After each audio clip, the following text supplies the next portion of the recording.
આતંકી સેલ્સમેન અને પિંકી. આમ તો સેલ્સમેન કંપનીઝના પ્રોડક્ટ્સ વેચવાનું કામ કરે છે, પણ થોડા દિવસોથી શહેરમાં એક એવો સેલ્સમેન ફરતો હતો જે કંઈ પણ વેચતો નહોતો. બસ વેચવાના બહાને ઘરોમાં ઘૂસી જતો હતો અને પછી જે એ કરતો હતો એ બહુ જ ભયાનક અને આતંકી હતું. બપોરનો સમય હતો. ઘરમાં બસ પિંકી અને મમ્મી હતા. મમ્મી બેડરૂમમાં સૂઈ ગઈ હતી અને પિંકી બેસીને છાપું વાંચતી હતી. એનો હાફ ડે હતો. એ સ્કૂલમાંથી જલ્દી આવી ગઈ હતી. સેલ્સમેનનો આતંક. પિંકીએ પૂરા ન્યૂઝ વાંચ્યા અને શોક થઈ ગઈ. આપણા શહેરમાં તો એવું ક્યારેય નહોતું થતું. પછી આ સેલ્સમેન કોણ છે જે ઘરમાં જઈને લોકોને મારે છે? પિંકી ચૂપચાપ બેડરૂમ પાસે ગઈ અને અંદર જોયું. મમ્મી ઘેરી નિદ્રામાં હતી. પિંકી ત્યાંથી પાછી ફરી ગઈ. પિંકી દિવાલ પાસે ગઈ અને પોતાની આંખો બંધ કરી દીધી. પછી દિવાલ પર હાથ ફેરવ્યો તો એક માણસ ભયાનક રૂપમાં સેલ્સમેનના કપડામાં દેખાણો. પિંકી દિવાલની મદદથી એને જોઈ શકતી હતી. આમ તો એ સાદા સેલ્સમેન જેવો લાગતો હતો, પણ એની અંદરના જે ઈરાદા હતા એ નોર્મલ નહોતા. પછી એ સેલ્સમેન એક ઘર પાસે ગયો. એણે ઘરની બેલ વગાડી. ઘરનો દરવાજો એક સ્ત્રીએ ખોલ્યો. શું જોઈએ? મેમ, હું જોકર કંપનીથી આવ્યો છું અને તમારા માટે પ્રોડક્ટ્સ લાવ્યો છું. સેલ્સમેન છો? તમે બહાર બોર્ડ નથી વાંચ્યું?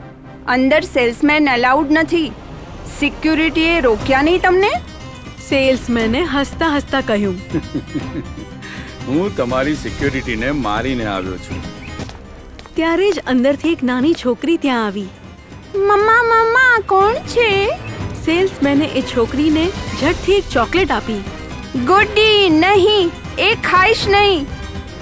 ત્યારે જ સેલ્સમેને સ્ત્રીનું મોઢું દાબી દીધું અને છોકરીને ઉપાડી સ્ત્રીને ખેંચતા ખેંચતા ઘરની અંદર જતો રહ્યો. એણે દરવાજો અંદરથી બંધ કરી દીધો. ત્યારે જ અચાનક દિવાલ પરથી એ દ્રશ્ય ગાયબ થઈ ગયું.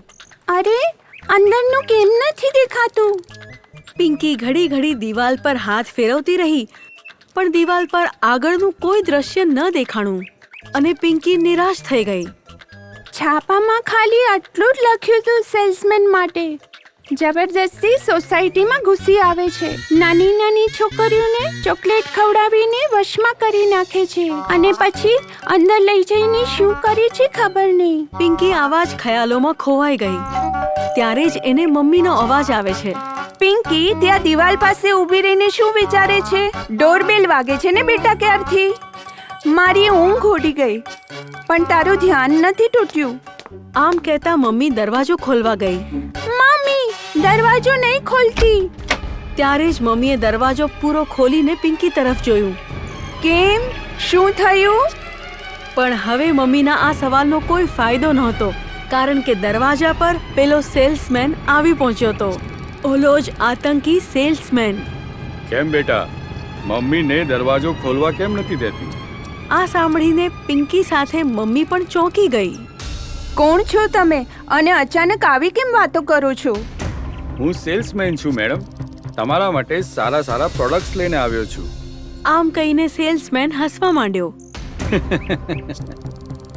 જાઓ અહીંયાથી, અમારે કંઈ જ નથી ખરીદવું. ત્યારે જ એ સેલ્સમેને મમ્મીને ધક્કો દઈને નીચે પાડી દીધી અને દરવાજો બંધ કરી દીધો. પિંકી ભાગીને મમ્મી પાસે ગઈ અને મમ્મીને સંભાળી લીધી. પિંકી, તું મને છોડી દે, પોલીસને ફોન કર. પિંકી કોલ કરવા માટે ભાગી. ત્યાં જ સેલ્સમેન એની પાછળ આવ્યો અને પિંકી રોકાઈ ગઈ. એટલી પણ શું ઉતાવળ છે પિંકી? આમ કહીને એ પિંકી તરફ આગળ વધ્યો. ત્યારે જ મમ્મીએ એના માથા પર ફ્લાવર પોટથી વાર કર્યો. સેલ્સમેન ભડકી ઉઠ્યો. એને મમ્મીને જોરદાર તમાચો માર્યો અને મમ્મી દિવાલ સાથે અથડાઈ પડી. મમ્મી! પિંકીની મમ્મી બેહોશ થઈ ગઈ હતી. ગભરાઈશ નહીં, તારી મમ્મીને કાંઈ પણ નથી થયું. બસ એ થોડી બેભાન થઈ છે. આમ કહીને સેલ્સમેને પોતાની બેગમાં હાથ નાખ્યો અને ગરોળીઓ લઈને પિંકી સામે ફેંકી. કોણ છો તમે? પાગલ ખાનાથી ભાગેલો એક ખતરનાક મરીજ છું. બધાને સતાવવામાં મને બહુ જ મજા આવે છે અને જ્યારે મારું મન ભરાઈ જાય છે ત્યારે હું બધાને મારી પણ નાખું છું. પણ તમે અમારું કંઈ જ નહીં બગાડી શકો. કેમ? એવી શું ખાસ વાત છે તારામાં? જોવા માંગો છો? આમ કહીને પિંકીએ આંખો બંધ કરી અને એ વન્ડર ગર્લના રૂપમાં આવી ગઈ. આ જોઈને સેલ્સમેનને વધુ ગુસ્સો આવ્યો અને એ પિંકી પર હુમલો કરવા આગળ વધ્યો. જાદુવાળી છોકરી, જો હું તારો શું હાલ કરું છું. સેલ્સમેન પિંકી પર હુમલો કરવા માંડ્યો તો પિંકી ઉડવા લાગી. ઉડતા ઉડતા એણે સેલ્સમેનને હવામાં ઉઠાવી લીધો અને ઉડતા ઉડતા એ સેલ્સમેનને બારીની બહાર લઈ ગઈ. તમને શું લાગ્યું તું? તમે પાગલ છો તો કંઈ પણ કરી શકો છો. લોકોને સતાવવામાં તમને બહુ મજા આવે છે. પોતાના મજા માટે તમે કોઈ પણની જિંદગી સાથે રમી શકો છો. નહીં, હું આવું નહીં થવા દઉં. આમ કહીને વન્ડર ગર્લ બનેલી પિંકી હવામાં ઓલા સેલ્સમેનને મારવા લાગી. પિંકીના મારથી સેલ્સમેન પૂરો ઘાયલ થઈ ગયો હતો. પછી ઉડતા ઉડતા ઘાયલ સેલ્સમેનને પિંકી પોલીસ સ્ટેશન લઈ ગઈ. કોણ છે તું અને તું ઉડી કેવી રીતે શકે છે? અને આ કોણ છે જેને તું લઈને આવી છું? પોલીસને ઉડતી ઉડતી પિંકી સાથે સેલ્સમેનને જોઈને આશ્ચર્ય થાય છે. હું કોણ છું? હું ઉડી કેવી રીતે શકું છું? આ બધું વધુ ઇમ્પોર્ટન્ટ નથી સર. ઇમ્પોર્ટન્ટ હતું આ અપરાધીનું પકડાઈ જવું, જે સેલ્સમેન પ્રોડક્ટ વેચવાના બહાને એકલી મહિલા અને બાળકોને સતાવતો હતો. એમને પકડીને હું તમારી પાસે લઈ આવી છું. આ સાંભળીને પોલીસ પણ શોક થઈ ગઈ. અરે, આ તો એ જ છે, આટલો મોટો ખતરનાક અપરાધી. હવલદાર, પકડી લો એને. હવાલદારોએ પિંકી પાસે ઉભેલો ઘાયલ સેલ્સમેન પકડી લીધો અને લોકઅપમાં બંધ કરી દીધો. ખૂબ ખૂબ આભાર તારો. પ્લીઝ તારા વિશે કંઈ જણાવો. નહીં ઇન્સ્પેક્ટર, અત્યારે સાચો સમય નથી. મને જલ્દી છે. પાછા ક્યારેક મળવાનું થયું તો જરૂર જણાવીશ. આમ કહીને પિંકી ત્યાંથી ઉડવા લાગી અને ઉડતા ઉડતા પાછી બારીમાંથી પોતાના ઘરે આવી ગઈ.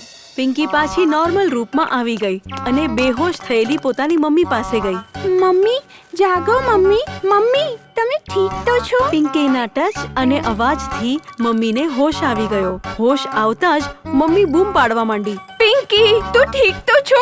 હે સેલ્સમેન ક્યાં છે?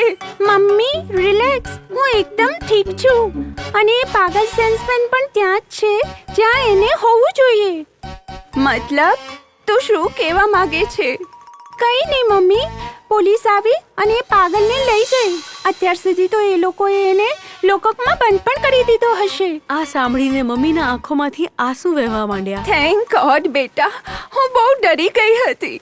પોલીસ નહીં આવત તો ખબર નહીં આપણી સાથે આજે શું થઈ જાત. આમ કહીને મમ્મીએ પિંકીને ગળે લગાવી દીધી અને પિંકી પણ ઇમોશનલ થઈને મમ્મીને ભેટી પડી.